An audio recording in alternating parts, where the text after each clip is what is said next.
Hello again. Chris Lee and Chase Robinson are here to look at Kentucky's path to whatever the future holds in the rest of this crazy college football season that we are in the midst of.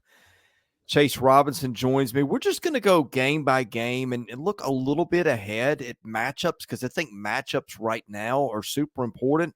But let's start here. I think Kentucky's expectations have been reset a few times. You had that game against South Carolina.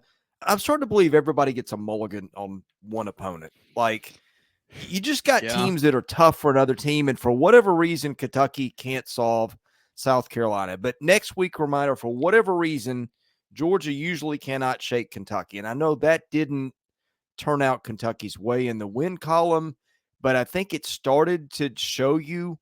I mean, I'll put it this way. I think that was a better harbinger for what's ahead of Kentucky than the South Carolina game, which was just a tough matchup. And boy, we've got some interesting matchups ahead of us, Chase. Yeah, we do, and you can't look past the South Carolina game. I understand that for Kentucky, like there was some issues in that game, but I feel like they've done a good job of adjusting to that. I feel like that Georgia game was kind of like for the world, like, hey, this Kentucky defense is for real, and I think for Kentucky it may have been like, hey, we're for real. We can play with anybody because I feel like after that Georgia game and during that Georgia game and then moving forward is when I feel like saw a shift in maybe it was mindset, maybe it was confidence, just in what they were doing, and then the way they were able to go out there and stop Ole Miss, a really high-powered offense, and beat them 20-17. Like, and the defense makes some really key stops. To have Georgia, and then of course they got the big win over Ohio, held them to 6 points, but then to hold Ole Miss to 17. Like I feel like it was that Georgia game when we really saw the shift of, hey, these are the adjustments we need to make, and hey, we can play ball with anybody, and they showed that against Georgia, and I think we'll see that from Kentucky moving forward. I think this is a totally different Kentucky team than what we saw against South Carolina. Well, they say styles make the fight, and we're going to kind of go into styles here with some of these games ahead because I think Kentucky is just an interesting matchup for just about anybody. Chase, let's go ahead and pull up the schedule ahead and the lines. And I'll be honest, the further we get into the season, the less I pay attention to what is in front of me. But what you're seeing here, obviously, the result, you can see that in the result line of what's been done. Now, the PRED is prediction. That's what our predictive models spit out before games. And when I say ours, I just use a compilation of power rankings that I really like to form my own. And it's usually pretty close to the spread. But again, stylistically, you can see Georgia was, our model had Georgia by 24 and a half almost. The line was Georgia by 21 and a half.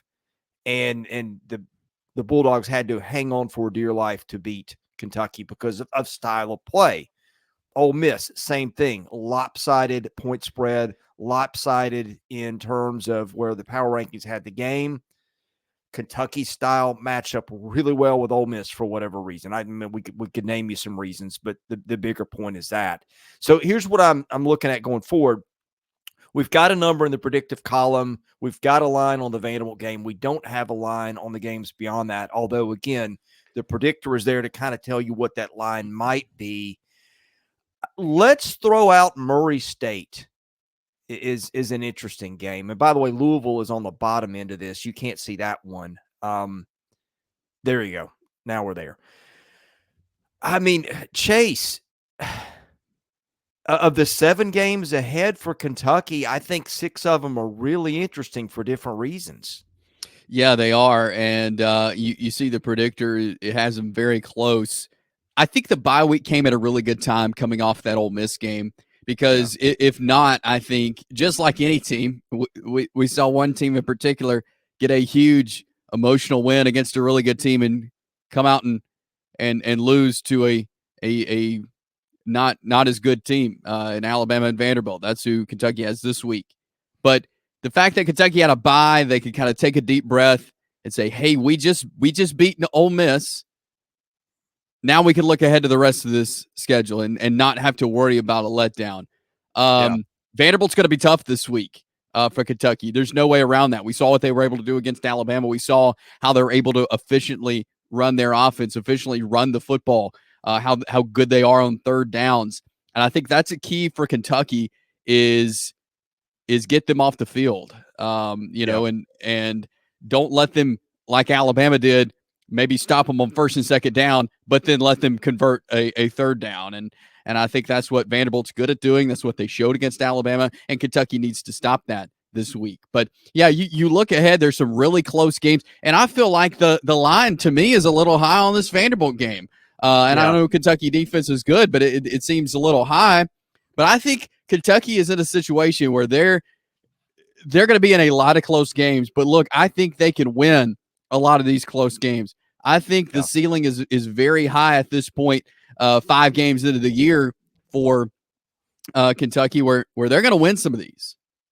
Hey, look, Chase, I think if this team can go 9-3, which I think is unlikely but not impossible based on what we've seen, you're looking at a team that could be in the college football playoff discussion. You can't count it out. Yeah. I mean, just it, and that's crazy to sit here and talk about, because there is Tennessee on the schedule, there is Texas ahead on the schedule, which will make it very difficult. With those 2 losses, you feel like if you're Kentucky, you want that South Carolina game back.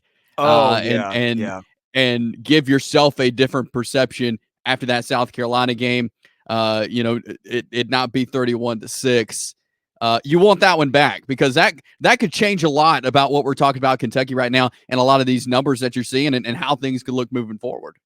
But your point there leads me to my next point, which I will make as soon as I tell you that we are sponsored by BetOnline, the world's most trusted betting platform and your number one source for everything football. It has every stat, every matchup, even live odds and spreads to bet on during the games. Think you know your stuff? Get in on our $200,000 mega contest. Pick 5 games against the spread every week for your chance at weekly prizes and a share at $200,000. Chase, maybe you can, I don't know if they have updated over-unders on wins for Kentucky. Maybe you can browse that while I'm doing that. I'd be interested to know where Vegas has set that at this point. Anyway, when the game's over, head on over to Online Casino, get in on a game of blackjack or poker, or unwind with one of over 150 slots games. Head to the website today to get in on the action. Bet online, the game starts here. Well, if you're setting the over-under on Kentucky wins at this point, just based on what this model is spitting out, and part of the problem is that 2 of these games are under 1 point, so they're toss-ups. Yeah. But if you give Kentucky the benefit of the doubt, you're looking at 8-4 right now. I'm guessing the over/under would be probably closer to 7 or 7.5. I don't know if you're finding anything there, but I think what I find interesting is, and let me know when you find a number there, so many close games. And again, it's not just the number on paper, it's the styles. Vanderbilt held the ball for 42 minutes last week, and we previewed that game somewhere else. Teams are only holding the ball for 22 minutes against Kentucky on average, 22 and change. Now, 25 minutes of clock got taken out of the Southern Miss game, so that skews it a couple of minutes. But still, that's a tough matchup if you're Vanderbilt, their defense, and maybe that's why the line is a little higher than we thought. But let's move past that one. Florida, hey, a lot's going to hinge on that Florida game. If Florida goes to Tennessee and pulls a shocker or keeps it close, this is the team that's been playing better. It's a team with 2 good quarterbacks. I think Kentucky's a little better against the run than it is against the pass. That's also in Florida. Like, if Florida gets beat and gets slaughtered, it's probably going to be, hey, fire Billy Napier. Maybe Florida's not ready for that. If Florida goes and beats Tennessee, then all of a sudden that game is very different. I think that's after Vanderbilt, that's the next, and just some fascinating matchups. Now, I probably would take Kentucky to win right now, but the model shows you it's a toss-up, and I think a whole lot is going to depend on mindset for both of these teams coming out of this week's game. Yeah, you're right. And, Florida under Billy Napier has not beaten Kentucky. And so Kentucky, I feel like, has the edge in that matchup historically. But Florida is trending up a bit, I feel like, just watching them on the field. And so, yeah, if Kentucky, you mentioned based off mindset, this game could look different for Kentucky. And then I'll look at the Auburn game where Kentucky hosting Auburn. Like Auburn is they have their back against the wall. They're off this week. They'll play Missouri before they play Kentucky.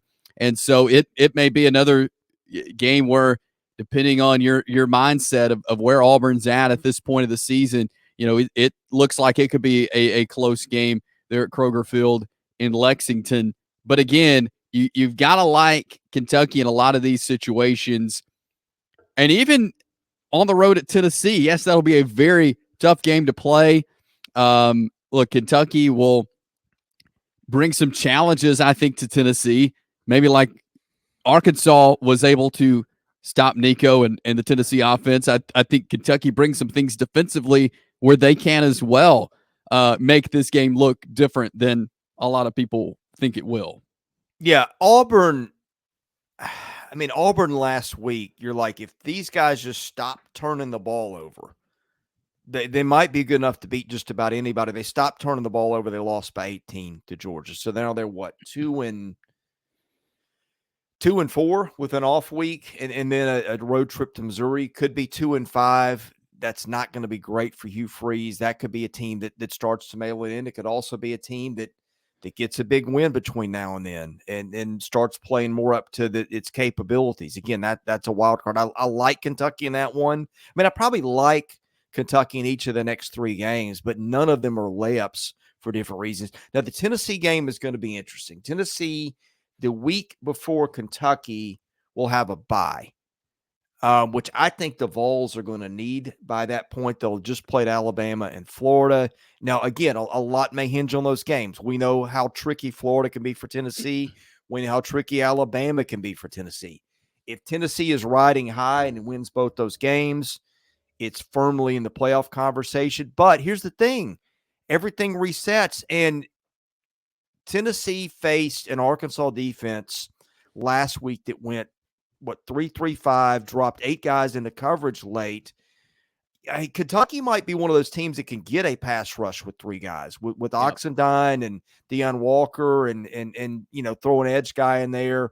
You rush probably J.J. Weaver would be one of your guys. I mean, Nico had a lot of trouble with that last week. Now, that's in Knoxville. I mean, so many things could happen between now and then. Right. If Kentucky's won 3 in a row and Tennessee's picked up another loss or 2, then all of a sudden the line in this is going to be more narrow. What they've got to play for is going to be a lot different than we're sitting and looking at it right now. And Knoxville's been a trouble spot for Kentucky. But I think just stylistically, based on what we saw Arkansas do last week, now, the problem is going to be Tennessee can bring a pass rush, and we know Kentucky's had issues protecting the passer. But that's one, a million things could happen between now and then to create a really interesting matchup. It really could, and I agree with you on everything you said about Kentucky's defense, of what they can do, and I feel like that makes for a really interesting matchup. And then I feel like this Kentucky bye week comes at a good time right after that game, because again, this is a tough stretch here with Vanderbilt at Florida, Auburn, and Tennessee, and then a bye week, and then you get the final 3 games to kind of push through, starting with Murray State, and then of course Texas on your schedule, and you go to Austin for this one. Then you finish up with your rival Louisville, who you've had a lot of success against lately, and even last year when Louisville played in the ACC championship and was a contender for the ACC, Kentucky was able to win that game. I think Louisville will be in contention again for the ACC possibly at that point, and so that'll be a tough one to end. But again, Kentucky has really dominated that series. But you look at that Texas game, that will be tough. I feel like though that the way Kentucky's defense is, and I'll go back to this, even if the offense is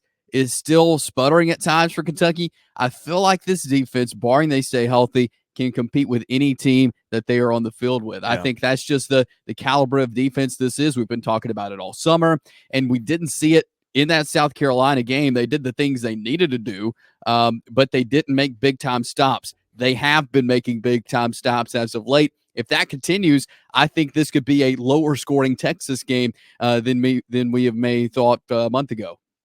Yeah, Texas feels like the one game that's kind of unwinnable, but Texas also has not played anyone that's, I mean, Michigan is that they don't move the ball very well. It's a good team, but it's not a great team. And they played Michigan early when Michigan was having quarterback issues and that kind of stuff. So I don't think they've been tested. I think we'll know a little bit more about Texas after the Red River shootout this weekend.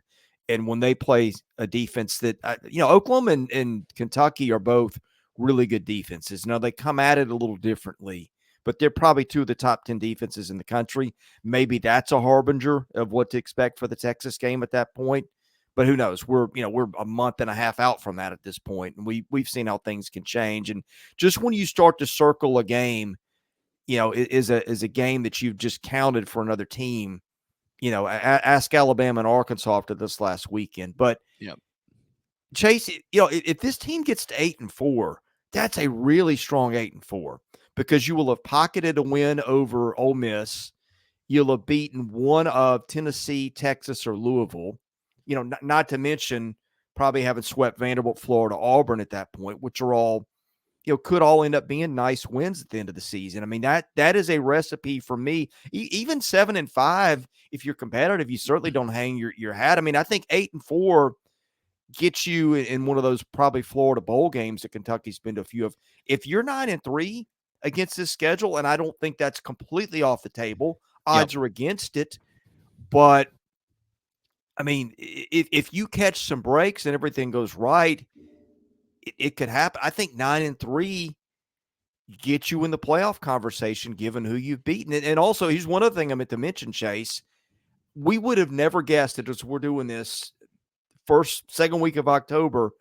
Every single SEC team's got a loss. So even South Carolina, that loss for Kentucky, Kentucky's kind of come back to the middle just with with all the chaos elsewhere and everybody else taking a loss they didn't expect.